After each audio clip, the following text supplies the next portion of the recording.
আজকে অনেক মা বোন হয়তো পর্দার আড়ালে আছেন, শুনতেছেন, আপনাদেরকেও বলি, বেপর্দা নারী, বেহায়া নারী, বেহায়া কন্যা, তার বাস্তবিক অর্থে সামাজিক কোনো মর্যাদা নাই। ইসলামের দৃষ্টিতে, মানবতার দৃষ্টিতে, ইনসাফের দৃষ্টিতে, বিবেকের দৃষ্টিতে তার কোনো সম্মান নাই, ইজ্জত নাই। বেপর্দা নারী তো শোপিস, উপভোগের পণ্য। বেপর্দা নারী তো প্রদর্শনের বস্তু, প্রদর্শনের বস্তু, যে নিজেকে প্রদর্শন করে বেড়ায়। আল্লাহ তাআলা আমাদেরকে মাফ করে দেন। আল্লাহ আমাদের মা বোন, আমাদের কন্যা, যে সমাজের নারী বেপর্দা হয়, বিশ্বাস করেন ওই সমাজের সবচেয়ে বড় বিপদ হলো হালাল এবং পবিত্র পন্থা, হালাল এবং পবিত্র বিবাহ এবং হালাল এবং পবিত্র মানব প্রজন্ম তছনছ হয়ে যায়।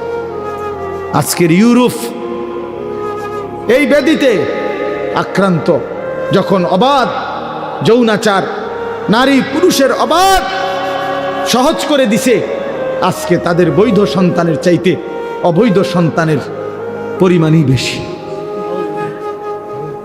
পরিমাণই বেশি।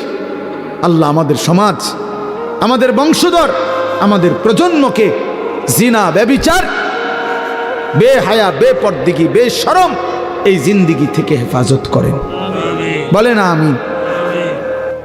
15 নম্বর পারা, 17 নম্বর সূরা, সূরা বনী ইসরাইল। এই সূরার প্রথম আয়াত। এই আয়াতটিকে সামনে রেখেই অল্প কিছু কথা আমি আরজ করতে চাই। আল্লাহ তাআলা আমাদেরকে তৌফিক দান করেন, আমিন। মূলত এই আয়াতটি হচ্ছে আমাদের প্রিয় নবী সাল্লাল্লাহু আলাইহি ওয়াসাল্লামের জীবনের সবচেয়ে উল্লেখযোগ্য, ঐতিহাসিক, মর্যাদাপূর্ণ একটি বিশেষ ঘটনা, যেটাকে মেরাজের ঘটনা বলে, যেটা আল্লাহ তাআলা নবী সাল্লাল্লাহু আলাইহি সাল্লামকে সর্বোচ্চ মর্যাদাবান করেছেন। মর্যাদার সর্বোচ্চ উঁচা মাকামে আল্লাহ তাআলা নিয়েছেন। এই সম্পর্কিত আয়াত, এই আয়াতটা যেটা আমি পড়েছি। স্বাভাবিকভাবে আপনারা যারা মসজিদগুলোতেও জুমার নামাজের বয়ান শোনেন, আপনাদের প্রায় প্রত্যেক মসজিদের ইমাম সাহেবরাও প্রতি বছরই প্রিয় নবী সাল্লাল্লাহু আলাইহি ওয়াসাল্লামের এই মেরাজ সম্পর্কে আলোচনা করে, যার ফলে বিষয়টা কম বেশি প্রত্যেকেরই জানা আছে যে আমাদের নবী সাল্লাল্লাহু আলাইহি সাল্লাম এর জীবনের এটা একটা ঐতিহাসিক এবং শ্রেষ্ঠতম মর্যাদাপূর্ণ ঘটনা, মেরাজ। তা আমি এই পুরা ঘটনা বিস্তারিত বলা, এটা আমার মাকসাদ না, উদ্দেশ্য না, বরং এই ঘটনার থেকে ছোট ছোট কয়েকটি কথা আপনাদের সামনে পেশ করা, এটাই আমার মূল উদ্দেশ্য। মেরাজের এই ঘটনাটা রাসূলুল্লাহ সাল্লাল্লাহু আলাইহি সাল্লামের জীবনে সেটা সংঘটিত হয়েছিল। আল্লাহর নবী সাল্লাল্লাহু আলাইহি ওয়াসাল্লাম 40 বছর বয়সে মক্কায় ইসলাম প্রচার শুরু করছেন, আপনারা আমরা সবাই জানি। তো একটানা 10 বছর মক্কায় আল্লাহর নবী সাল্লাল্লাহু আলাইহি সাল্লাম প্রথম দিবানিশি মক্কার জমিনে কালেমার দাওয়াত দিছেন। এই 10টি বছর প্রতিনিয়ত মক্কার কাফেররা নবীজি সাল্লাল্লাহু আলাইহি সাল্লামকে বিরোধিতা করছে, জুলুম, অত্যাচার, নির্যাতন করেই গেছে। শারীরিকভাবেও জুলুম অত্যাচার করছে, মানসিকভাবেও জুলুম অত্যাচার করছে। নবী সাল্লাল্লাহু আলাইহি সাল্লামকে শারীরিকভাবে অনেক আঘাত করছে, গলার মধ্যে গামছা লাগায়া বহুবার কাবাগরের সীমানার থেকে নবীজিকে বের করে দিছে। নবী সাল্লাল্লাহু আলাইহি সাল্লাম সেজদা দিছে, তো উটের পচা নারী বুড়ি নবীজির পিঠে চাপায় দিছে। নবী সাল্লাল্লাহু আলাইহি সাল্লামকে ধাক্কা দিছে, ছোট ছোট পাথরের কঙ্কর নবীজির কপালের দিকে মারছে। এবং নবী সাল্লাল্লাহু আলাইহি সাল্লামের উপর যে কয়জন সাহাবী কালেমা গ্রহণ করছেন, তাদের প্রত্যেককে মক্কার কাফেররা নির্মম নির্যাতন করছে, জুলুম অত্যাচার করছে। হজরতে বেলাল, হজরতে খাব্বাব, হজরতে খুবাইব, হজরতে আম্মার, হজরতে ইয়াসের, হজরতে সুমাইয়া, হজরতে জানিরা, এরকম সাহাবীরা খুব মজলুম হয়েছেন, জুলুমের শিকার হয়েছেন, অনেক বেশি নির্যাতন কষ্ট সহ্য করছেন। আমরা কিতাবে পড়ছি হযরতে খাব্বাব রাদিয়াল্লাহু তাআলা আনহু, ইসলামের প্রথম যুগে যিনি কালেমা গ্রহণ করছিলেন, তো ওনাকে পরবর্তীতে হযরত ওমর রাদিয়াল্লাহু তাআলা আনহু একবার জিজ্ঞেস করছিল যে, খাব্বাব, ইসলামের প্রথম যুগে তুমি ইসলাম ধর্ম গ্রহণ করার কারণে কি পরিমাণ জুলুম অত্যাচার সহ্য করেছো, এটা একটু শোনাও। তখন হযরত খাব্বাব রাদিয়াল্লাহু তাআলা আনহু নিজের চাদর সরাইয়া আমিরুল মুমিনিন হযরত ওমরকে নিজের দুই পাশের কোমর দেখাইলেন। হযরত ওমর দেখলেন কোমরের দুই পাশে এক টুকরা গোশত নাই, হাড্ডিটা ছাড়া। তো হযরত ওমর রাদিয়াল্লাহু তাআলা আনহু হযরত খাব্বাবকে জড়ায় ধরে বললেন, খাব্বাব, কি হয়েছিল তোমার? তো তিনি বললেন যে, আমার মনিব, আমি ছিলাম গোলাম, কৃতদাস, আমি কামারের দোকানে আমার মনিবের কাজ করতাম। তো যেদিন আমার মনিব শুনছে আমি কালেমা গ্রহণ করছি, তো সেদিন এই গরম কয়লা, উত্তপ্ত লাল কয়লার মধ্যে আমার মনিব আমার দুই পাশের কোমর এমনভাবে চাপ দিয়ে ধরে রাখছে যে গোশতগুলো পুড়ে খসে খসে পড়ে গেছে। এজন্য আর কোনোদিন আমার এই দুই পাশের কোমরে গোশত আর হয়নি। এইভাবে সাহাবীরা জুলুম নির্যাতন সহ্য করছে। তাইলে শারীরিকভাবে মানসিকভাবে ভীষণ জুলুম অত্যাচার হয়েছে আল্লাহ নবী সাল্লাল্লাহু আলাইহি সাল্লাম এবং সাহাবীদের উপর। কিন্তু আল্লাহ নবী সাল্লাল্লাহু আলাইহি সাল্লামের প্রতি আল্লাহ তাআলার একটা আদেশ ছিল, ফাস্তাকিম কামা উমিরতা। নবীজিকে আল্লাহ বলছেন, আপনাকে যে আদেশ করা হয়েছে কালেমার প্রচার প্রসার, ইসলামের দাওয়াত, আপনি পূর্ণ ইস্তেকামাত, দৃঢ়তার সাথে, মজবুতির সাথে এই কাজে লেগে থাকেন। আল্লাহ তাআলা বলছে, কোনোভাবে এক চুলো আপনি এই কাজ থেকে পিছপা হবেন না। আপনার মেহনত, আপনার জিম্মাদারি আপনি করতে থাকেন। আল্লাহ নবী সাল্লাল্লাহু আলাইহি ওয়াসাল্লাম এই জন্য কিতাবে আছে যে মক্কার কুরাইশদেরকে একদিন বলছিলেন, মক্কাবাসী, ওয়াল্লাহি লাউ ওয়াদাতুমুশ শামসা ফি ইয়ামিনি ওয়াল কামারা ফি ইয়াসারি ওয়া আমারতুম আন আতরুকা হাদিহি দাওয়া লান আতরুকাহা হাত্তা উনাফিজাহা আও আমুতা ইলাল্লাহ। বলছে, আল্লাহর কসম মক্কাবাসী, যদি তোমরা আমার ডান হাতে সূর্য এনে দাও, বাম হাতে যদি চাঁদ এনে দাও, আর বিনিময়ে যদি বলো আমাকে কালেমার দাওয়াত ছেড়ে দিতে, আল্লাহর কসম আমি এটা ছাড়ব না। চাঁদ সূর্য এনে দিলেও আমি ছাড়ব না। তার মানে কোনো কিছুর বিনিময়ে, কোনো কিছুর প্রলোভনে আমি ইমানের দাওয়াত ছাড়ব না। আমি আমার এই ফিকির, আমার এই মেহনত, আমার এই জিম্মাদারি আমি ছেড়ে দেব না। হাত্তা উনাফিজাহা, হয়তো এটা জমিনে বাস্তবায়ন হবে, অথবা আও আমুতা ইলাল্লাহ, আমি মৃত্যুবরণ করে শহীদ হয়ে আমার আল্লাহর কাছেই ফিরে যাব। এর বিকল্প কোনো সুরত আমার কাছে নাই। সমঝোতার, আপোষের কোনো সুরত নেই, হক বাতিলের ঐক্য হয় না, গোমরা আর ইমানদারের মাঝে ঐক্য হয় না। আমাদেরও বিভিন্ন সময় বিভিন্ন কিছু বলে মানুষ, যে ঐক্যবদ্ধতার অনেক কিছু বলে, কিন্তু সব কিছু বলে দুনিয়াবি বর্তমান পৃথিবীর আধুনিক গণতান্ত্রিক দৃষ্টিকোণ থেকে। এই জন্য আমাদের ঐক্যের ভিত্তি গণতান্ত্রিক ভিত্তিতে না, ঐক্যের ভিত্তি হবে ইমান আকীদার ভিত্তিতে।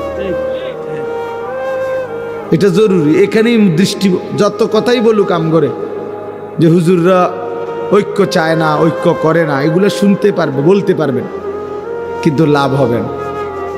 ঈমান এবং আকীদার বিচ্যুতি যার সাথে, তার সাথে ঐক্য হয় না, তার সাথে ঐক্য হয় না। যার সাথে আমার বিশ্বাসের প্রশ্নে দ্বন্দ্ব, যার সাথে আমার ঈমানের প্রশ্নেই দ্বন্দ্ব, তার সাথে আমার ঐক্য হবে কিভাবে? কিভাবে হবে? এজন্য আল্লাহ নবী সাল্লাল্লাহু আলাইহি সাল্লাম বলছেন, আপনারা জানেনও এটা, মক্কার কাফেররা নবীজিকে প্রস্তাব দিছিল যে মুহাম্মদ কিছু সময় তুমি আমগো দেবতার পূজা করো, কিছু সময় আমরা তোমার আল্লাহর ইবাদত করি। নাউজুবিল্লাহ। আল্লাহ বলছেন না, বলে দেন, কুল ইয়া আইয়ুহাল কাফিরুন লা আ'বুদু মা তা'বুদুন, হে কাফের সম্প্রদায়, তোমরা যার ইবাদত করো আমি তার ইবাদত করি না। ওয়ালা আনতুম আবিদুনা মা আ'বুদ, আবার আমি যার ইবাদত করি তোমরা তার ইবাদত করো না। কাজেই এখানে বিশ্বাসের বিষয়। আমি আল্লাহকে মানি, তোমরা কুফরিকে, মূর্তিকে মানো। তাহলে এখানে মৌলিক ভিত্তিতে দ্বন্দ্ব, তাহলে তোমার সাথে আমাদের ঐক্য হবে কেন? এই জন্য ঐক্যের ভিত্তি ঈমান, ঐক্যের ভিত্তি কোরআন। আমাদের খতিব আজম আল্লামা নুরুল ইসলাম অলিপুরি দামাত বারাকাতুহুমুল আলিয়া, এই কথাটা তিনি বহুবার বারবার বলে, এখনো বলে উনি, যে আল্লাহ তাআলা বলছে ওয়াতাসিমু বিহাবলিল্লাহি জামিআ, সবাইকে ঐক্যবদ্ধ থাকতে বলছে। কিন্তু এই বিহাবলিল্লাহ উনি বলেন যে কিসের ভিত্তিতে ঐক্যবদ্ধ থাকতে বলছে সেইটা বলেন না কেন? সেটা তো আল্লাহ বলে দিছে, কোন একটি দলের সাথে সবাই ঐক্যবদ্ধ হন, এইটা তো আল্লাহ বলে নাই। পরিচিত কোনো একজন ব্যক্তির সাথে সবাই ঐক্যবদ্ধ হন, এইটা তো বলে নাই কোরআন। বিহাবলিল্লাহ মানে তো হইল যখন যেই দেশে যেই দল আছে এর মধ্যে থেকে একটা ছাইয়া, এটার লগে সবাই একমত হন, এইটা না। সর্বযুগে সর্বকালে সকলকে ঐক্যবদ্ধ থাকার একটি মূল নীতি আল্লাহ বলছেন বিহাবলিল্লাহ, আল্লাহর রশি। এই আল্লাহর রশিটা কি? বাংলাদেশের চলমান কোন দল? কি মনে করেন? বাংলাদেশের কোন পরিচিত ব্যক্তি? তাইলে বিহাবলিল্লাহ, আল্লাহর রশিতে ঐক্যবদ্ধ হও। তাহলে আল্লাহর রশিটা কি? সরাসরি আমাদের নবী সাল্লাল্লাহু আলাইহি সাল্লাম হাদিসের মধ্যে এটা তাফসিরে স্পষ্ট বলে দিয়েছেন, হাবলুল্লাহ হুয়াল কোরআন, আল্লাহর রশি হলো কোরআন। আল মামদুদু মিনাস সামাই ইলাল আরদ, সাত আসমানের ঊর্ধ্ব থেকে সাত তবক জমিন পর্যন্ত বিস্তৃত যে কোরআন, যে দিন, এই কোরআনের ভিত্তিতে ঐক্যমত। কোরআন যেটাকে হক বলে সেটাতে তুমি একমত থাকো, কোরআন যেটাকে বাতিল বলে সেটাকে তুমি বাতিলই মনে করো, কোরআন যেটাকে জায়েজ বলে সেটাকেই তুমি জায়েজ মনে করো, কোরআন যেটাকে হারাম বলে সেটাকেই তুমি হারাম বলো। পৃথিবী আধুনিক হইতে হইতে আরো ডেভেলপ করতে করতে যদি সুদকে একেবারে শব্দটা বুলাইয়া যদি ইন্টারেস্ট নাম দিয়া আরো সুন্দর করেও সাজাইয়া টাজাইয়াও দেয়, তারপরও আল্লাহর কোরআন যেটা হারাম বলছে এটা হারাম, হারামই, এটা হারাম। অতএব এরকম প্রত্যেকটা বিষয়ের ক্ষেত্রে আজকে আমরা অনেক সময় এটা বুঝি না, কথার প্রসঙ্গে বললাম আর কি, আমরা অনেক সময় এটা বুঝতে চেষ্টা করি না। আমরা মনে করি যে যেভাবে আছে চলো ঐক্যবদ্ধ থাকো। কেমন ঐক্যবদ্ধ থাকবে? প্রত্যেকে প্রত্যেকের মতো থাকবে, সবাই আবার ঐক্যবদ্ধ থাকবো, তো সংশোধন করবে কি? সংশোধনটা হবে কি তাইলে? সংশোধন করবে কি তাইলে? যার মতো, যার দাড়ি নাই তাকে তার মধ্যে থাকতে দাও, যার দাড়ি আছে তাকে তার অবস্থায় থাকতে দাও, ঐক্য থাকো। তো সংশোধন করবে কি? কথা বোঝেন না? যে দাঁড়াইয়া মুতে তারে দাঁড়াইয়া মুততে দাও, যে বইয়া মুতে তারে বইয়া মুততে দাও, দুজনে ঐক্যবদ্ধ থাকো। তো ঠিক করবো কি? তা বুঝছেননি? ঠিক করবে কি তাইলে? তো দিন কি তাইলে? যারা সুদ খায় তাদেরকে সুদে খাইতে দাও, যারা এমনি হালাল খাইতে চায় তাদেরকে হালালই খাইতে দাও, ঐক্যবদ্ধ থাকো। তো কি হইল? যে নারী বেপর্দা চলতে চায় তাকে বেপর্দাই চলতে দাও, যে পর্দানসীন চলতে চায় তাকে পর্দানসীনই চলতে দাও, তবু ঐক্যবদ্ধ থাকো। তো ঐক্যবদ্ধ থাকতে বলছে এখানে, এটা নিয়ে ঐক্যবদ্ধতার অর্থ, এইটা মনে রাখতে হবে। ঐক্যবদ্ধ মানে আল্লাহর কোরআন যখন কেউ মেনে নেয়, এবার যে কয়জন এরাই ঐক্যবদ্ধ। কথা বুঝেন নাই? কোরআন যেটাকে হালাল বলছে এটাই হালাল, কোরআন যেটাকে হারাম বলছে এটাই হারাম। ইসলাম যেটার অনুমোদন দিয়েছে, পৃথিবী যদি উলট পালটও হইয়া যায়, আধুনিকতা যদি কায়িত হইয়া যায়, শীত হইয়া যায়, তারপরও ইসলাম যেটা বলেছে, কোরআন যেটা বলেছে, আমি এটার উপরে একমত, আমি এটাই মানি, এটাই ঐক্যবদ্ধ। এটাই ঐক্যবদ্ধ। ঐক্যবদ্ধতার ভিত্তি আল্লাহর কোরআন। হাবলুল্লাহ হুয়াল কোরআন। আল্লাহর নবী যেটা ব্যাখ্যা করে দিয়েছেন, তো কোরআনের ব্যাখ্যা নবীজির চাইতে উত্তম বেশি কে বুঝছে? বলেন না কেন? আমাদের নবী সাল্লাল্লাহু আলাইহি সাল্লামের চাইতে কোরআন বেশি বুঝছে কে? কেউ? তাহলে ওনার ব্যাখ্যার চাইতে সঠিক উত্তম ব্যাখ্যা আর কারো ব্যাখ্যা হইতে পারে? হইতে পারে। এই জন্য এটা প্রসঙ্গক্রমে ঐক্যবদ্ধই। আপনি তখনই ঐক্যবদ্ধ যখন আপনি পুরা কোরআন মানেন। আর যে কোরআন মানে না, আল্লাহর দ্বীন মানে না, রাসূলুল্লাহ সাল্লাল্লাহু আলাইহি সাল্লাম সুন্নাহ মানে না, সে ঐক্যবদ্ধ প্ল্যাটফর্ম থেকে সে বিচ্ছিন্ন। সে বিচ্ছিন্ন। তো তারে তার হারামের উপরে রাইখা, তারে তার গুনার উপরে রাইখা, তারে তার ভুল আকীদার উপরে রাইখা, তারে তার ভুল বিশ্বাসের উপরে রাইখা আমি ঐক্যবদ্ধ হইলে এটা কখনোই ঐক্যবদ্ধতা নয়, বরং এটা দ্বীনকে বিলীন করে দেওয়া, মিটিয়ে দেওয়া। এই ঐক্যবদ্ধতা আল্লাহ বলেও নাই, আল্লাহ চায়ও না। আল্লাহ তাআলা চায় না, এটা মনে রাখবেন। যে দূর বুঝছেন বুঝছেন, বাকি এটা মনে রাখি, এটা বুঝেন। এমনি মোবাইলে লিখে দিলে হয় না। হুজুরদের মধ্যে ঐক্যবদ্ধতা নাই, বাকিরা সবাই একবারে ঐক্যবদ্ধ হইয়া এক প্লেটে ভাত খায়, সবাই একবারে বড় 3000 মাইল লম্বা প্লেটে ভাত খায় সবাই। বুঝেন নাই?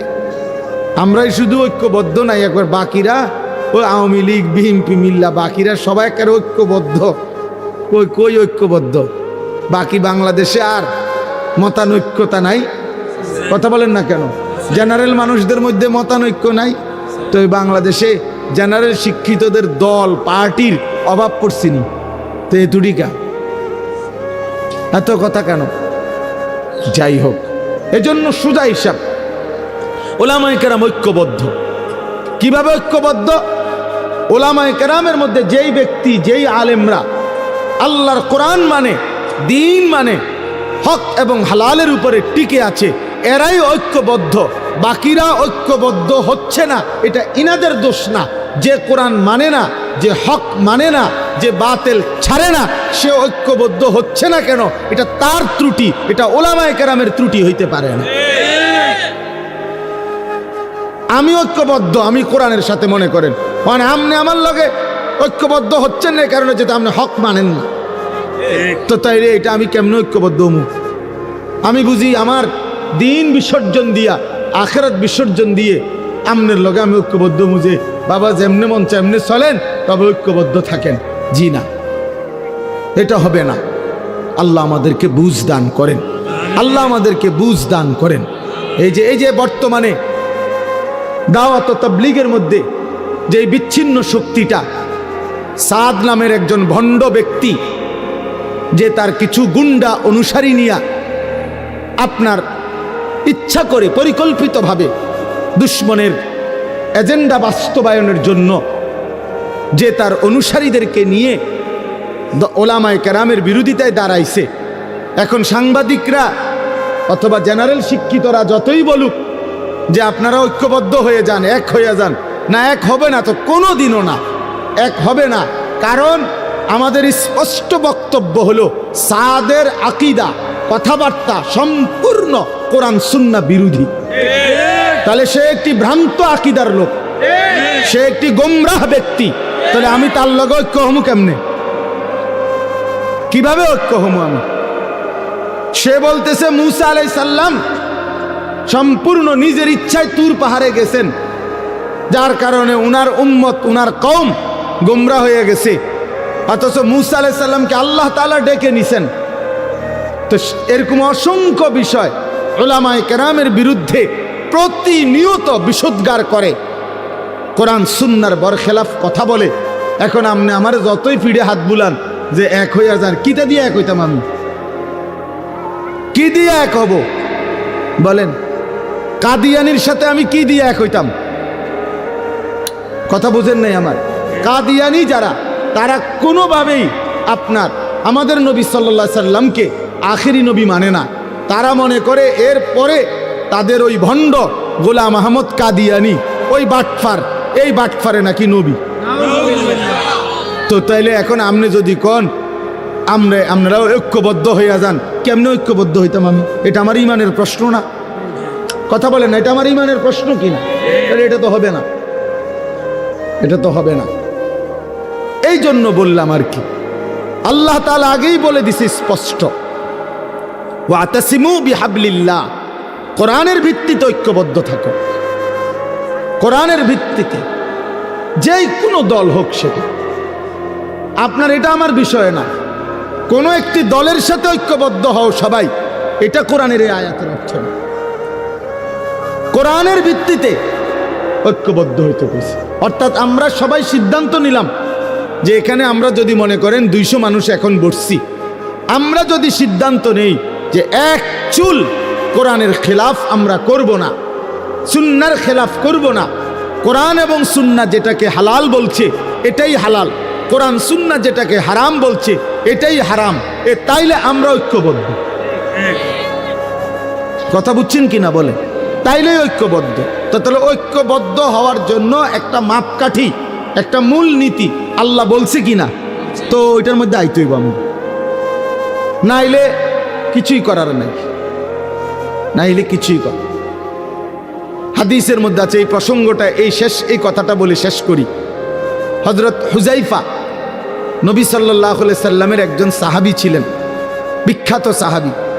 উনি একদিন বলছেন নবীজিকে, ইয়া রাসূলুল্লাহ সাল্লাল্লাহু আলাইহি ওয়াসাল্লাম, জীবন চলার পথে যদি কোনো দিন ঈমান ইসলামের উপরে টিকে থাকতে গিয়ে আমি যদি আমার সাথে আর কাউকে না পাই, আর কেউ নাই আমার সাথে, আমি একা হয়ে পড়লাম, কেউ আমার সাথে পুরা দিন মানতে রাজি না, যদি কখনো এমন হয় তখন আমি কি করব?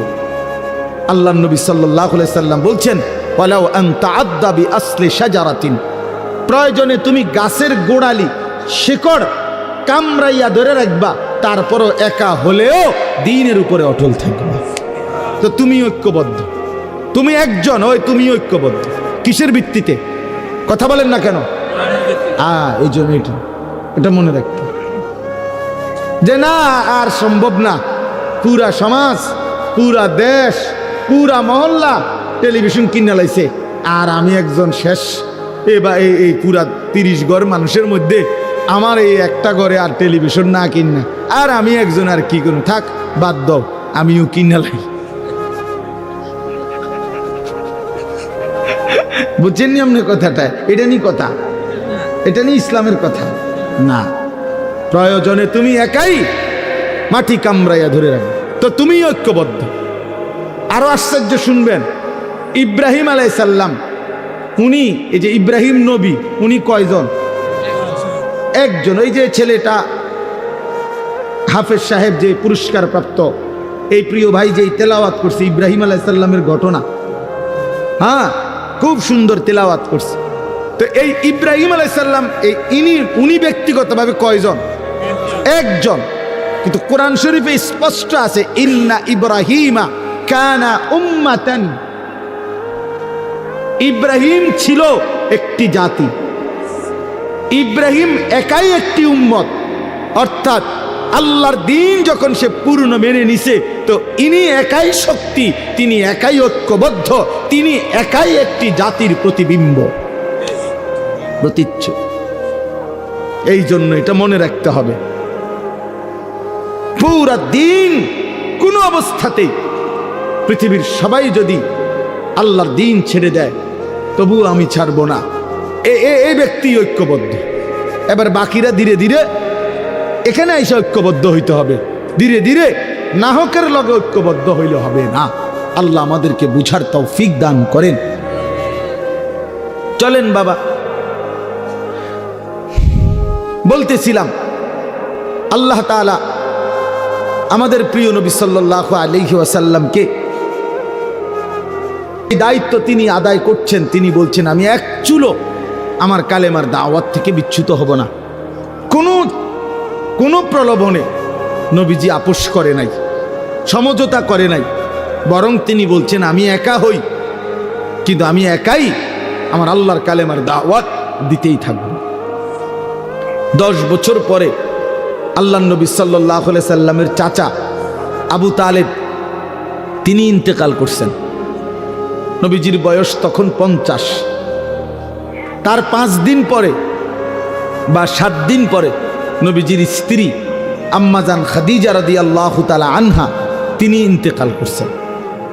এই নবুয়তের 10ম বছর নবীজির দুইজন আপনজন ইন্তেকাল করছেন। একজন বাহিরে নবীজিকে আগলাইয়া রাখতেন আবু তালেব, আর আরেকজন ঘরে আদর সোহাগ ভালোবাসা দিয়ে আগলাইয়া রাখতেন তিনি প্রিয়তমা স্ত্রী খাদিজা রাদিয়াল্লাহু তাআলা আনহা। প্রসঙ্গক্রমে নওজোয়ান ছেলেরা এটা মনে রাখো বাপ, এক নারী এবং নারীর প্রতি আসক্তি, এইটা তো একটা মৌলিক মানুষের স্বভাবজাত বিষয়, যে মানুষের অস্তিত্বের ভিতরে আল্লাহ তাআলা এটা দিয়েছেন। কিন্তু সেইটা কেউ যদি নেককার স্ত্রীর জন্য অপেক্ষা করে আর আল্লাহর কাছে দোয়া করে আর নেককার স্ত্রী, চরিত্রবান স্ত্রী মিলে, আল্লাহর কসম, তো পৃথিবীতেই তার ঘরে তার জীবনে জান্নাতের সুখ বিরাজ করে। আর বন্ধু চরিত্রহীন লম্পট হয়ে দিন রাত নারী ছবি, অশ্লীলতা, বেহায়াপনা, অসভ্যতা, বেহায়া বেপর্দা কোনো নারীর পিছনে ঘুরে, ছবিতে হোক আর বাস্তবে হোক, যে চরিত্রহীন লম্পট তার জীবন শেষ করে দিছে, খোদার কসম আল্লাহর ওয়াদা আছে ওই খবিস ও চিরেই তার জন্য বিবি মিলবে আরেকটা খবিস। আর সেদিন মনে থাকবে, মনে রাখবেন প্রিয় ছেলে, মনে রাখো সেদিন তোমার সংসার হবে জাহান্নামের টুকরা, জাহান্নামের টুকরা। এজন্য নারী দুধারী, নারী এমন তরবারি যে তরবারি 2 দিকে ধার। নারী যদি চরিত্রবান হয়, নেককার হয়, পবিত্র হয়, সতী সাধ্বী হয়, পর্দানসীন হয়, সে নারী জান্নাত, সে নারীর সংসার জান্নাতের সুখ। আর নারী যদি চরিত্রহীন হয়, বেহায়া হয়, বেপর্দা হয়, চরিত্রহীন অসভ্য হয়, খোদার কসম ওই নারী তোমার জীবনের জন্য জাহান্নামের আগুন টুকরো। এই জন্য তুমি মনে রাখো বন্ধু, আজকের এই চরিত্রহীনতা আগামী দিনে তোমাকে এর সুদ দিতে হবে। এটা স্পষ্ট আছে কিতাবে, আমার কাছে আরবি কিতাব আছে। ইমাম শাফিঈ রাহমাতুল্লাহ আলাইহি বলছেন, আয-জিনা কারজুন, জিনা ব্যভিচার, বিবাহ বহির্ভূত নারীর সাথে, মেয়ের সাথে যে কোনো রকমের সম্পর্ককে জিনা বলে। জিনা ব্যভিচার শুধু লজ্জাস্থানের জিনা না, বিবাহ বহির্ভূত। হাসো, হাসলে ভালো, কারণ কিছুটা প্রতিবন্ধী যারা হয় তারা হাসে, যাদের মানসিক সমস্যা, ব্রেনে ডিস্টার্ব, সে গুনাহের কথা বললেও তার হাসি আসে যে আমারই তো কইতেছে, তখন সে বুঝে যে আমি অসভ্যরই তো কইতেছি। বুঝেন না? তখন এটা বুঝাই যায় যে সে যে কিছুটা প্রতিবন্ধী, এটা তখন বোঝা যায়। বুঝছেন? তো এই জন্য বললাম যে এইটা আয-জিনা কারজুন।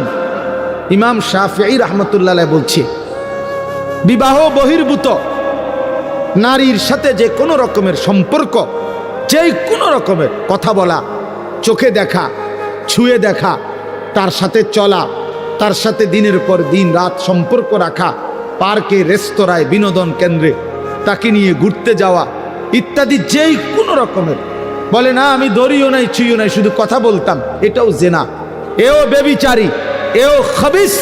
আর আল্লাহর ওয়াদা, ইমাম শাফি বলছে এটা একটা করজ, জেনা একটি করজ, করজ ঋণ, তোমাকে সেই ঋণ শোধ দিতে হবে।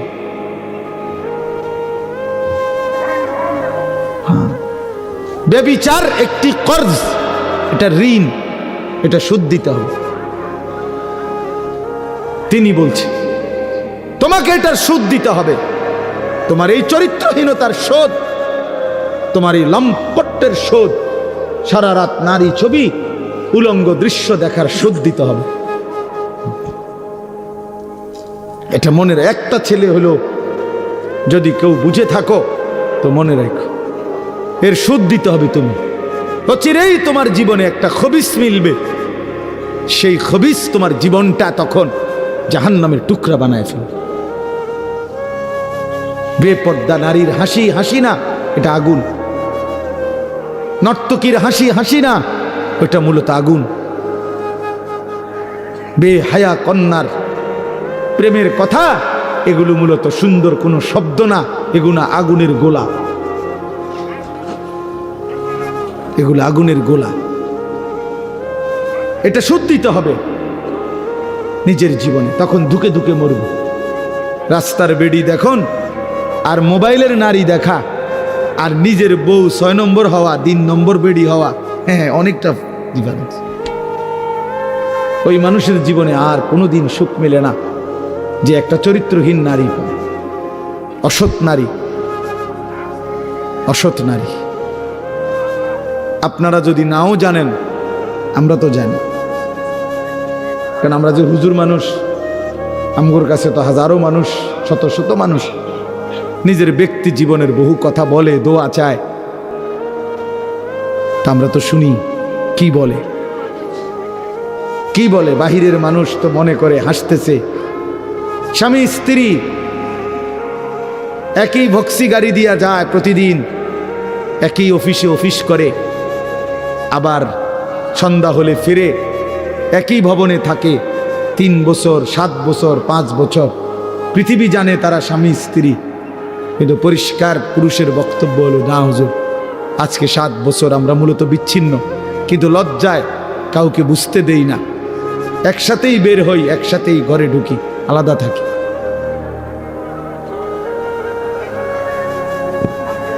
হ্যাঁ, স্বামী এক জায়গায়, স্ত্রী এক জায়গায়। স্বামী ছাদে বইয়া গিটার বাজায়, বিড়ি আর সিগারেট খায় আর গান গায়, আমি তো দেখছি দিনের পর দিন। বেচারা গান গায়, সারা রাত গিটার বাজায় আর একটা একটা করে সিগারেট খায় আর গান গায়। গানও মাশাআল্লাহ, গানও না, গানের জাতও না, না কিচ্ছু না, মানে এটা কোনো সুরও নাই, সুরের জাতও নাই, বে বে করে, বে বে। আহা, আল্লাহ মাফ করে দেন, আল্লাহ মাফ করে দেন। প্রিয় যুবক, চরিত্রহীন হয়েও না, তোমার জীবন দিয়ে এটার খেসারত দিতে হবে। তোমার অপকর্মের দায়ভার আল্লাহর কসম অন্য কেউ নিবে না।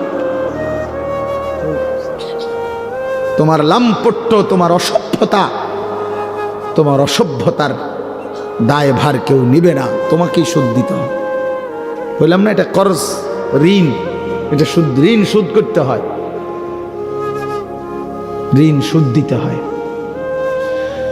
হ্যাঁ, আল্লাহ আমাদেরকে মাফ করে দেন। আমি মনে করাই দিলাম, যদি কোনো ছেলে বোঝো তো ছেড়ে দাও, এক পবিত্র নারীর জন্য অপেক্ষা করো, এক হালাল স্ত্রীর জন্য অপেক্ষা করো। এই পৃথিবীতে এখনো আছে পবিত্র নারী, চরিত্রবান নারী আছে, যে আল্লাহর কাছে চায় আনা ইনদা যন্নি আব্দি বি। হাদিসে কুদসিতে আছে, আল্লাহ বলছে বান্দা আমার ব্যাপারে যেমনটা ধারণা করে আমি আমার বান্দার সাথে তেমন আচরণই করি, আমি তেমন আচরণ করি।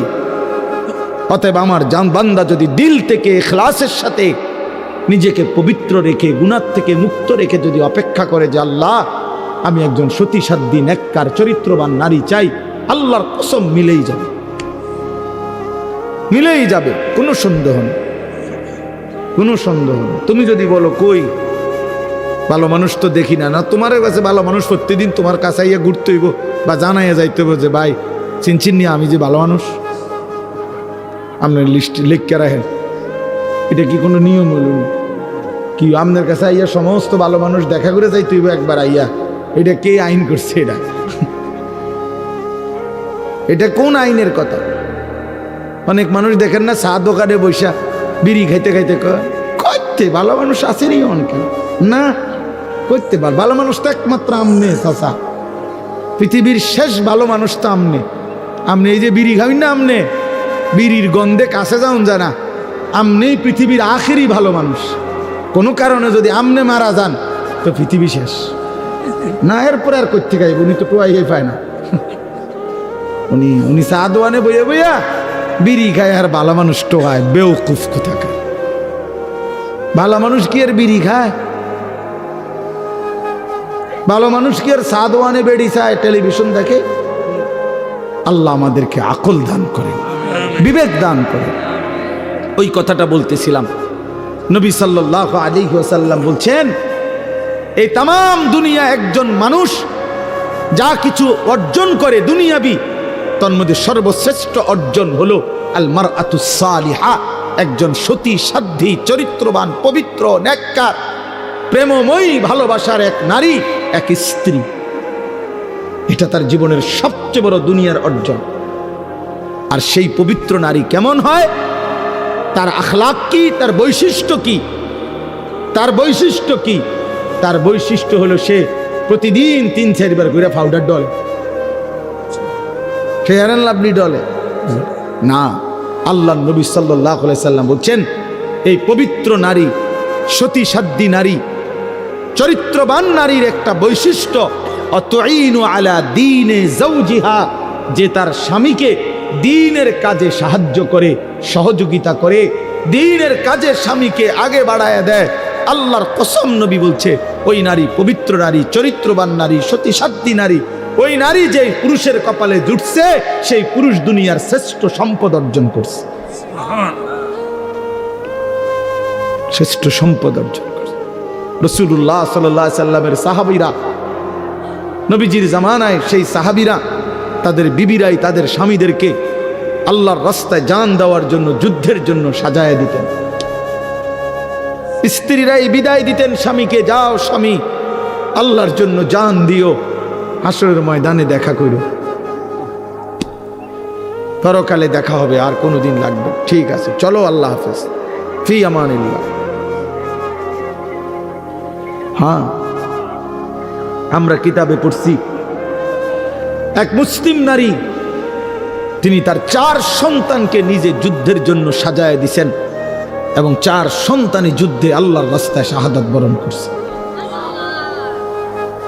আমরা কিতাবে পড়ছি নবীজির একজন মহিলা সাহাবী, ওনার 16 বছরের ছেলে কাফেররা বন্দী করে ওনার 16 বছরের ছেলেকে একটা একটা অঙ্গ, হাবিব ইবনে যায়েদ, ওনার শরীরের একটা একটা অঙ্গ কাইটা কাইটা আলাদা আলাদা করছে। এরপরে বুটি বুটি করে, পিস পিস করে, গোশতের টুকরার মতো কইরা এরপরে আগুনে পুরাইয়া ছাই করে ফেলছে।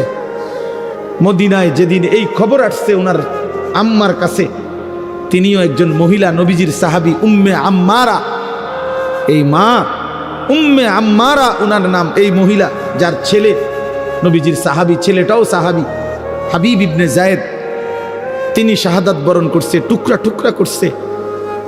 তো উম্মে আম্মারার কাছে যখন এই খবর আসছে যে মা তোমার সন্তান আল্লাহর জন্য জীবন দিছে, কালেমার জন্য জীবন দিছে, নবী সাল্লাল্লাহু আলাইহি সাল্লামের ভালোবাসায় জীবন দিয়েছে, কাইটা টুকরা টুকরা করে বুটি বুটি করে ফেলছে, কিন্তু তোমার সন্তান আল্লাহকে ছাড়ে নাই, রাসূলকে ছাড়ে নাই, কালেমাকে ছাড়ে নাই। খোদার কসম, তখন আমরা কিতাবে স্পষ্ট পড়ছি, উর্দু কিতাবে, ওই মা চিৎকার করে বলছে, মদিনাবাসী, লিহাযাল ইয়াউমা আরদাতুহু, এমন একটি দিনের জন্যই আমি আমার সন্তানকে বুকের দুধ খাওয়াইছি। সন্তান আমার দুধের হক আদায় করছে, সন্তান আমার 2 বছরের দুধের হক আদায় করছে। আমার স্বপ্ন ছিল আমার আশা ছিল আমার পবিত্র সন্তান আল্লাহর জন্য জান দিবে, আর আমার সন্তান আল্লাহর জন্য জান দিছে। निकल जाए दम तेरे कदमों के नीचे, यही दिल की हसरत, यही दिल की आरजू है। এজন্য নওজোয়ান, আজ তোমরা ভুলে গেছো, আজ নারীর ফাঁদে জীবন দিয়ে দিছো, উলঙ্গ ছবির কাছে জীবন দিয়ে দিছো, মোবাইলের নর্তকীর কাছে জীবন দিয়ে দিছো, একটা সামান্য মেয়ের কাছে নিজের জীবন শেষ করে দিছো। ছি ছি ছি, পুরুষ এত কাপুরুষ হয় না। একটা বেডির পিছনে কুত্তার মতো সারাদিন ঘুরে, পুরুষ এত বড় জানোয়ার হয় না। পুরুষ এত কাপুরুষ হওয়ার কথা না। যার পৌরুষ আছে, যে পুরুষ, সে এমন হওয়ার কথা না। কিন্তু আজকে আমাদের সন্তানদের আকসার এই মোবাইলে আসক্ত যত ছেলে পেলে, এর মূল কারণ নারীতে আসক্ত। এটার অপর পিঠে এটাই রেজাল্ট। আপনি খোঁজ নিলেন, ওয়াজ হনে দুইটা একটা দরকারি কোনো কাজ করে 10 মিনিট 5 মিনিট, আর যে সারা দিন রাত এটা টিফে কিতা করে, বেডি চায়, নারী দেখে, ছবি দেখে, নাচ দেখে, নাটক দেখে, সিনেমা দেখে, অশ্লীল ছবি দেখে, নারীকে নিয়েই ব্যস্ত থাকে। নাইলে আপনি বন্ধ করে দেন, এক সপ্তাহ নারী ছবি মোবাইলে না আসা বন্ধ হয়ে যাক, যে কোনোভাবে ফেসবুক কোন আর ইউটিউব কোন কিছুতেই নারীর ছবি আসে না। এক সপ্তাহের জন্য দেখবেন হাজার হাজার লাখ লাখ বড় মোবাইল, এগুলা দিয়ে মানুষে কটকুড়ি খাবে, কটকুড়ি সম্পাপ্রি খাইব, সম্পাপ্রি চিনেন, সাদা সাদা সম্পাপ্রি, এইটি কটকুড়ি, অথবা পেঁয়াজ বেছে, বাঙ্গারি মাল বেছে। এই জন্য এটা দরকার। প্রিয় বন্ধু, প্রিয় বাবা, বোঝা উচিত একজন নারী অস্বীকার করার কোনো বিষয় না। পুরুষ যেমন আল্লাহর সৃষ্টি, নারীও আল্লাহর সৃষ্টি। নারীর প্রতি পুরুষের আসক্তি, পুরুষের প্রতি নারীর আসক্তি, এই আসক্তি, এই বন্ধন, এই প্রেম, এই ভালোবাসা, এই আন্তরিকতা, এই মহব্বত, এই হৃদয়ের টান, এটা যদি না থাকতো তো মানব প্রজন্ম আজকের এই পর্যন্ত আসতো না। মানুষের এই ক্রমধারা কি এখান পর্যন্ত আসতো? এক স্বামী স্ত্রীর পবিত্র বন্ধন, একে অপরের প্রতি অকৃত্রিম ভালোবাসা, স্বামী স্ত্রীর একান্ত মিলন। তো এইটুকুর বরকতে মহান আল্লাহর ইচ্ছায় প্রজন্ম এভাবে আগাইছে। তাহলে এটা তো দূষণীয় না, হালাল যেটা সেটা তো দূষণীয় না। রাসূলুল্লাহ সাল্লাল্লাহু আলাইহি ওয়াসাল্লাম বলছেন, পবিত্র স্ত্রী তার মুখে যদি কেউ খাবারের লোকমা তুলে দেয়, হাত্তা লোকমাতা ফি ইমরাআতিহি, নবীজি বলছেন কেউ যদি তার হালাল স্ত্রীর মুখে এক লোকমা খাবার, একটা রুটি, সামান্য একটু খাবারও তুলে দেয়, আল্লাহ রাসূল সাল্লাল্লাহু আলাইহি ওয়াসাল্লাম বলছেন আল্লাহ তাআলা তাকে আল্লাহর রাস্তায় সাদাকা করার সওয়াব দান করেন। নবী সাল্লাল্লাহু আলাইহি ওয়াসাল্লাম বলছেন ওয়াফি বুদআ আহাদিকুম সাদাকা, পবিত্র স্বামী স্ত্রী যদি মিলিত হয় তো আল্লাহ তাআলা সেখানেও সাদাকার সওয়াব দান করে। সাহাবী জিজ্ঞেস করছে, ইয়া রাসূলুল্লাহ, মনের চাহিদা পূরণ করলেও সওয়াব হয়? আল্লাহর নবী বললেন, সেটা যদি ভিন্ন অনুমতি নাই এমন নারীর সাথে যদি পূরণ করে সেখানে কি গুনাহ হয়? তিনি বললেন, হ্যাঁ গুনাহ হয়। কয় তাহলে এখানেও নেকি হয়? সেখানে গুনাহ হইলে এখানে নেকি হয়। এজন্য বন্ধু, আল্লাহ তাআলা প্রত্যেক নিষিদ্ধ বিষয়ের বিপরীতে বৈধ হালাল পন্থা আল্লাহ রাখছেন। যিনি মদ হারাম করেছেন তিনি মধু হালাল করেছেন, যিনি সুদ হারাম করেছেন তিনি ব্যবসা হালাল করেছেন, যিনি ভিন নারী দেখা হারাম করেছেন তিনি বিবাহ হালাল করেছেন। এমন কোনো বিষয় নাই বান্দার যেটা চাহিদা আছে অথচ সেই চাহিদা পূরণের বৈধ কোনো পন্থা আল্লাহ দেন নাই। খোদার কসম এমন চাহিদা মানুষের মধ্যে নাই, এটা হতে পারে না। কারণ প্রতিটি চাহিদাও দিছেন আল্লাহ, সেই চাহিদা পূরণের হালাল পন্থা নির্ধারণ করে দিছেন, সেটাও আল্লাহ করছেন। আজকে অনেক মা বোন হয়তো পর্দার আড়ালে আছেন, শুনতেছেন, আপনাদেরকেও বলি, বেপর্দা নারী, বেহায়া নারী, বেহায়া কন্যা, তার বাস্তবিক অর্থে সামাজিক কোনো মর্যাদা নাই। ইসলামের দৃষ্টিতে, মানবতার দৃষ্টিতে, ইনসাফের দৃষ্টিতে, বিবেকের দৃষ্টিতে তার কোনো সম্মান নাই, ইজ্জত নাই। বেপর্দা নারী তো শোপিস, উপভোগের পণ্য। বেপর্দা নারী তো প্রদর্শনের বস্তু, প্রদর্শনের বস্তু, যে নিজেকে প্রদর্শন করে বেড়ায়। আল্লাহ তাআলা আমাদেরকে মাফ করে দেন। আল্লাহ আমাদের মা বোন, আমাদের কন্যা, যে সমাজের নারী বেপর্দা হয়, বিশ্বাস করেন ওই সমাজের সবচেয়ে বড় বিপদ হলো হালাল এবং পবিত্র পন্থা, হালাল এবং পবিত্র বিবাহ এবং হালাল এবং পবিত্র মানব প্রজন্ম তছনছ হয়ে যায়। আজকের ইউরোপ এই ব্যাধিতে আক্রান্ত, যখন অবাধ যৌনাচার, নারী পুরুষের অবাধ সহজ করে দিছে, আজকে তাদের বৈধ সন্তানের চাইতে অবৈধ সন্তানের পরিমাণই বেশি।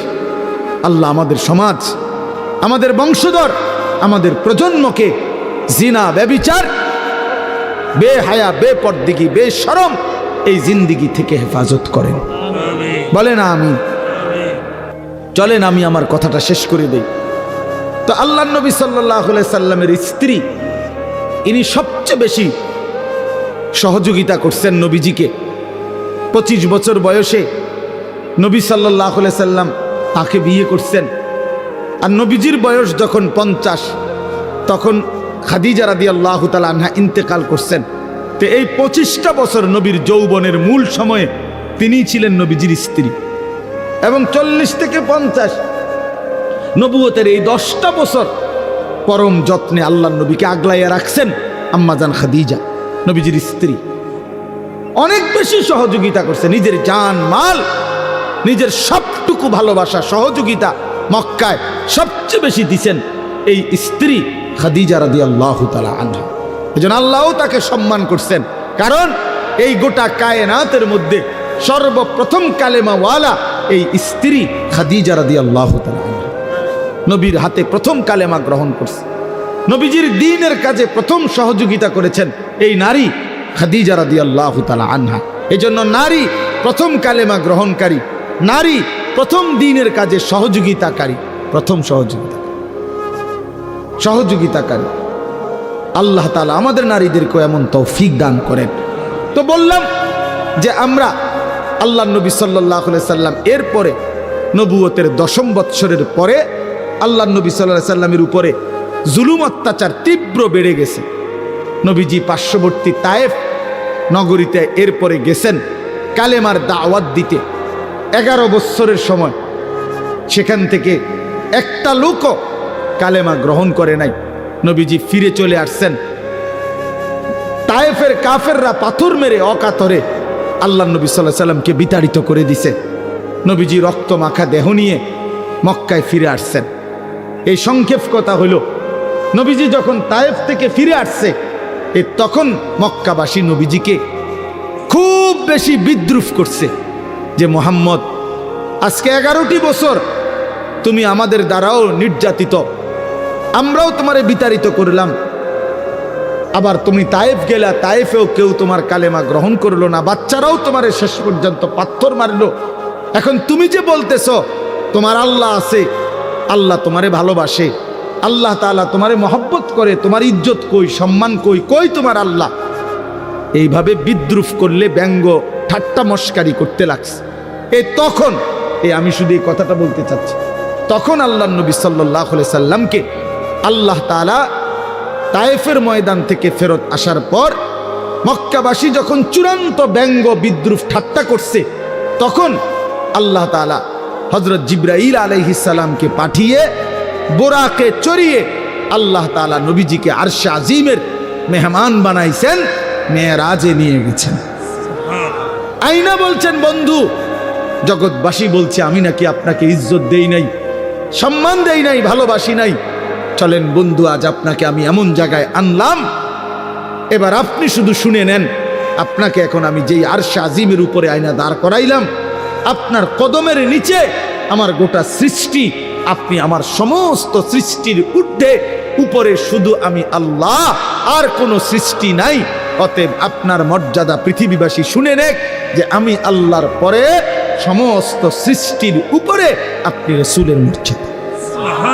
আমি আপনাকে সম্মান দিলাম। ইজ্জত কাকে বলে, সম্মান কাকে বলে, কতটুকু হইতে পারে, আমি দিলাম। সম্মানের সর্বোচ্চ মাকামে আপনাকে পৌঁছায় দিল।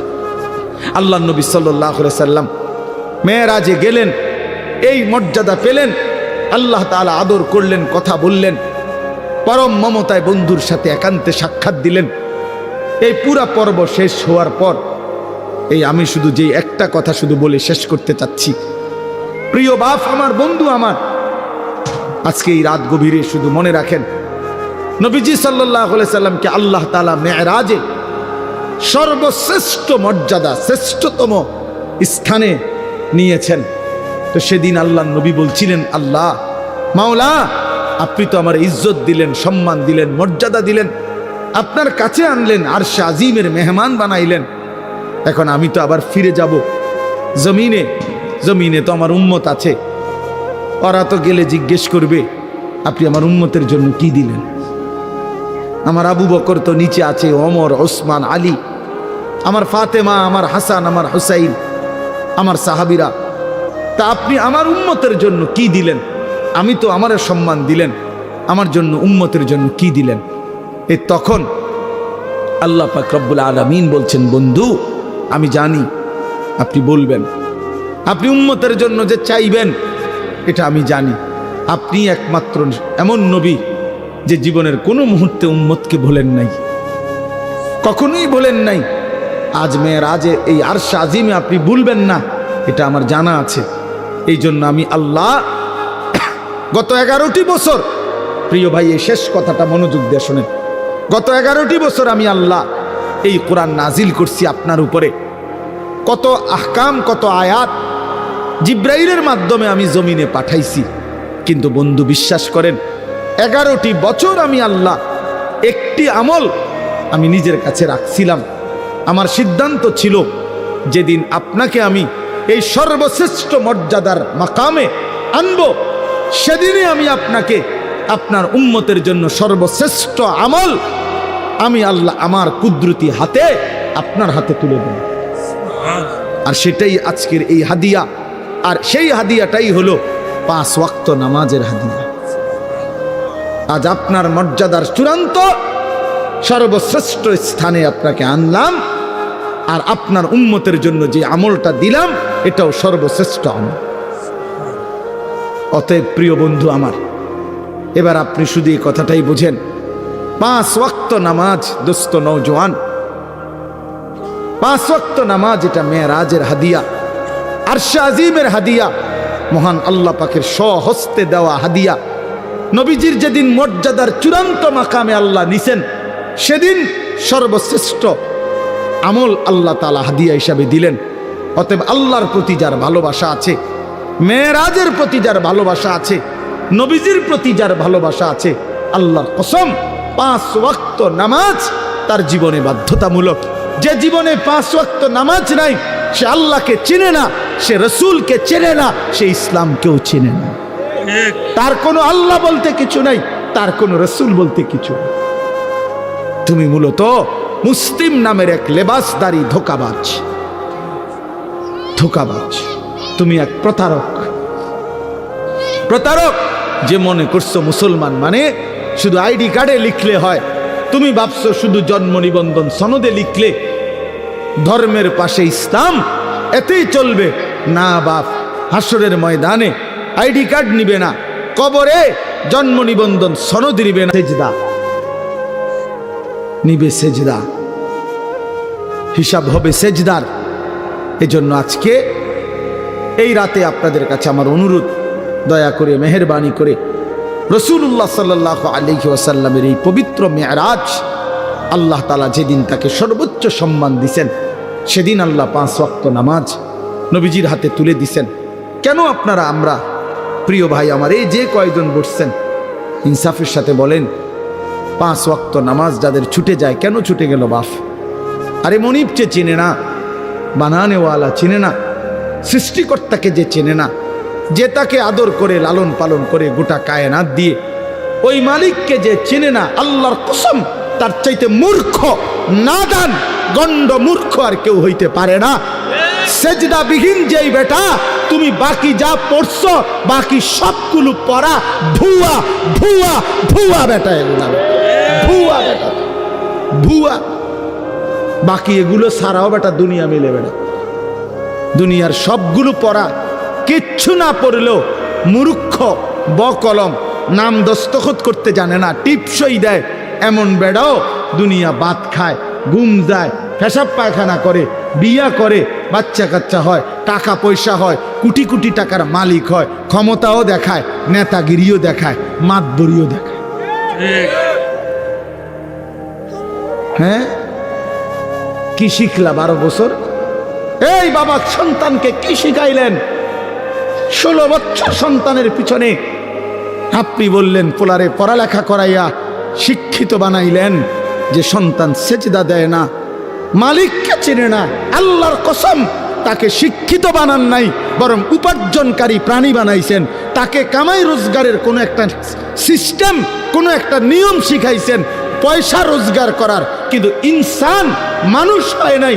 মানুষ বলে তাকে সেজদা করে। জি, আল্লাহ তাআলা মানুষকে বানাইছেনই সেজদার জন্য। অতএব যার কপালে সেজদা নাই সে মানুষ নয়, বরং কোরআন তাকে বলছে আনআম, চতুষ্পদ জন্তু, জানোয়ার, জানোয়ার বলছে। অতএব চলেন হিসাব লাগান, আর নাই তো তর্ক করলে তর্ক করেন, আমি রাজি। আপনি প্রমাণ করে দেন মালিককে যে চিনে না সে মানুষ হয় কিভাবে, কোন যুক্তিতে, কোন যুক্তিতে বলে? পৃথিবী ভোগ করতে হলে তো শিক্ষা দীক্ষা ছাড়াই হয়। বোবা মানুষও তো পৃথিবী ভোগ করে।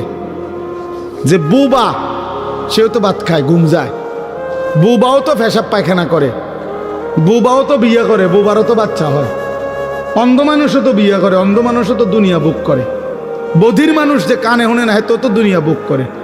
প্যারালাইজড, পঙ্গু, অচল, প্রতিবন্ধী, পাগল, সেও তো খানা খায় বেটা, সেও তো দুনিয়া বাইচা রইছে। তো দুনিয়া ভোগ করা এটা আশ্চর্য কিছু মিয়া? দুনিয়া তো জন্তু জানোয়ার আমাদের চাইতে বেশি ভোগ করে। একটা হাতি 250 কেজি খাবার খায় একদিনে। একটা তিমি 200 জন মানুষের সমপরিমাণ খাবার এক বেলা খায়, একবার। একটি বাঘ, ভাল্লুক, সিংহ কোনো দিন ক্ষুধার 12 মাসে কোনো দিন ফাঙ্গাস তেলাপিয়া খায় না, প্রত্যেক বেলা গোশত খায়। কি মিথ্যা বললাম? তাহলে জন্তু জানোয়ার তো দুনিয়া আমাদের চাইতে বেশি ভোগ করে, আমাদের চাইতে বেশি ভোগ করে বলেন।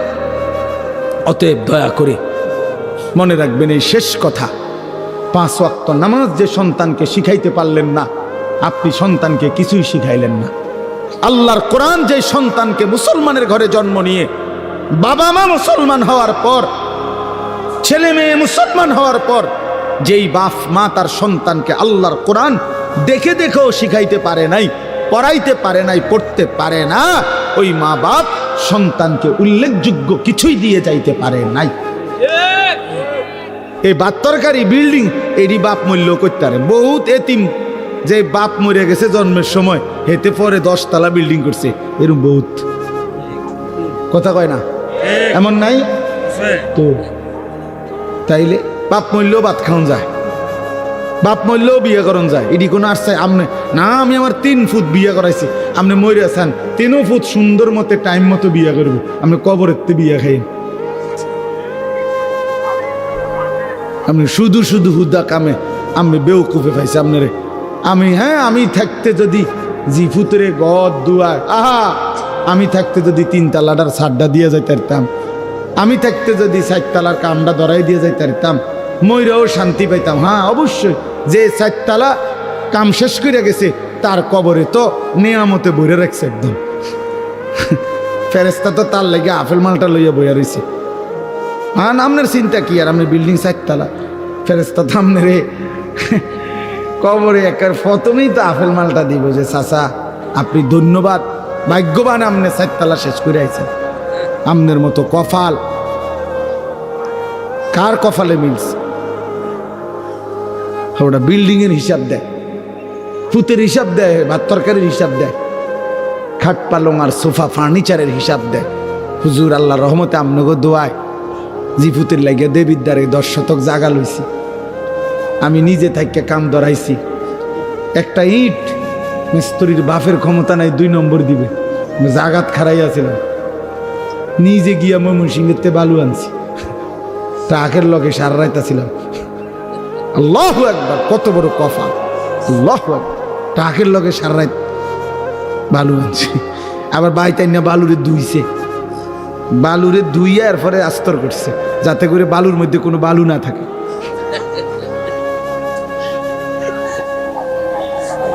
বালুর মধ্যে যাতে কি না থাকে, কোনো বালু যাতে না থাকে, ওটা ধুইয়া লইছে। কি পরিমাণ যত্ন একটা বিল্ডিং এর মজবুতির জন্য, কি পরিমাণ যত্ন যে বালুটা পর্যন্ত ধুইছে। 4 ডালার দিন একজন লোক রাখছে, তোর দায়িত্ব হইল 4টা সুরকি, একটা সিমেন্ট, একটা কি সিমেন্ট, একটা বালু, একটা সিমেন্ট, এরকম এটা ঠিক গুন্না গুন্না রাখবি। 4টা সুরকি, একটা বালু, একটা সিমেন্ট, 4টা সুর। তাই এভাবে যদি একটা কম হইলে কিন্তু ঠাইট মারেলাম, বিল্ডিং দুর্বল হয়ে যাবে। বিল্ডিং এত মজবুত, ছাদ এত মজবুত, নিজে থাইকা পানি দিছে 15 দিন 20 দিন, সাইডের ওয়ালগুলো গাঁথছে বেস্তেরি, নিজে থাইকা পানি দিচ্ছে। হায় রে মুসলমান, একটা বিল্ডিং এর জন্য এই পরিমাণ ঘাম জড়াইলেন।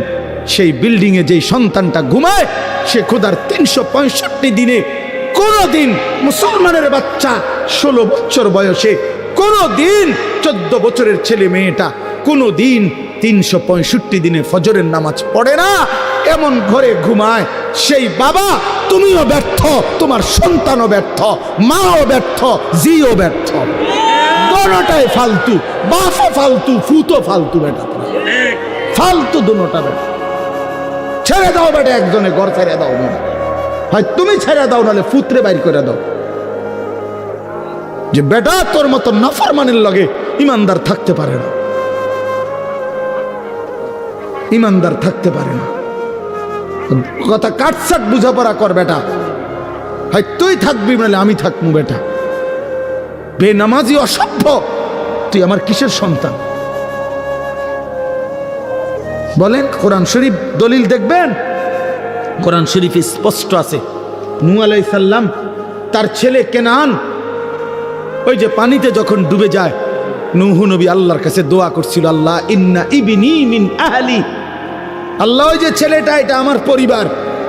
খোদার কসম কোরআনে আছে সূরা হুদের মধ্যে, ইয়া নূহ ইন্নাহু লাইসা মিন আহলিক, আল্লাহ বলছে হে নূহ সাবধান, এটা তোমার সন্তান নয়। বেঈমান ইমানদারের সন্তান হয় না। ইন্নাহু আমালুন গায়রু সালেহ, এটা বেআমল সন্তান, বেআমল সন্তান, বেআমল সন্তান মুমিনের ইমানদারের সন্তান হয় না। এজন্য ছেলেরা, 10 জন ছেলেও যদি হও, আরে বাবা তোমার একজন রে আমি বলি, আমি এক ফেরিওয়ালা যে দিবানিশি চিল্লাই, আমি বললাম বাবা যার কপালে সেজদা নাই, তোমরা যারা নামাজ পড়ো না ছেলেরা, তুমি মুসলমানের সন্তান না, তুমি ইমানদারের সন্তান না, তুমি লাওয়ারিস, তুমি বেওয়ারিস। তোমার কোনো, তুমি লাওয়ারিস সন্তান, তুমি বেওয়ারিস সন্তান, তোমার বাপ নাই, তোমার মা নাই। আল্লাহ বলছে ইন্নাহু লাইসা মিন আহলিক, নূহ সাবধান, বেঈমানের জন্য কিছু বলবা না। ফালা তাসআলনি, সরাসরি কোরআন আল্লাহ বলছে বেঈমান সন্তানের জন্য আমি আল্লাহর কাছে কিছু চাইও না, সাবধান। আজকে আমরা এটা বুঝি না মিয়া, আমরা বুঝি কাল ভাতের থালা, ভাত তরকারি, খানা খাদ্য, আর দুনিয়া, আর দুনিয়ার চাকরি ব্যবসা বিদেশ, টাকা বিল্ডিং দালান, খাট পালং সোফা ফার্নিচার, চোখের সামনে ছেলেটা নষ্ট হয়ে যাচ্ছে, বাবার চোখে কোনো পানি নাই, চোখের সামনে মেয়েটা ৮-৭ কাপড় পরে রাস্তা রাস্তায় ঘুরে, মায়ের চোখে কোনো পেরেশানি নাই, লজ্জাও নাই। এই বেটিও নির্লজ্জ, বেটির জিও নির্লজ্জ, দলটা বেহায়া, দলটা বেহায়া বেটা। আমার মাও ইজ্জতওয়ালা, আমার কন্যাও ইজ্জতওয়ালা, আমার বিবিও ইজ্জতওয়ালা। আমার দাদিরে দেখছি কালো ঢিলে ঢালা বোরকা পরে, আমার মারেও দেখছি কালো ঢিলে ঢালা বোরকা পরে, আমার বিবিও কালো ঢিলে ঢালা বোরকা পরে, আমার কন্যাও কালো ঢিলে ঢালা বোরকা পরে। যে আখলাক আমার দাদির, সেই আখলাক আমার মার দেখছি, সেই আখলাক আমার বিবির, সেই আখলাক আমার কন্যা। আলহামদুলিল্লাহ। বলো মিয়া, ওই মা কিসের মা? যে মায়ের চোখের সামনে 16 বছরের মেয়েটা এতটা টাইট কাপড় পরে, একটা এফরনও নাই, একটা ঢিলে ঢালা কোনো পোশাক নাই, সে বোঝে নাই মহিলা যে তার মেয়েটারে রাস্তায় কে দেখবে। বেডি তুমি সিরা খাও, তুমি ভাত খাও না, তুমি বোঝো না তোমার মাইয়ারে দেখবে কে? রাস্তার লম্পট ছেলেরা দেখে কি মন্তব্য করবে? এটা কি বুঝার কিছু বাকি আছে? কেউ না বুঝার কিছু আছে এটার মধ্যে?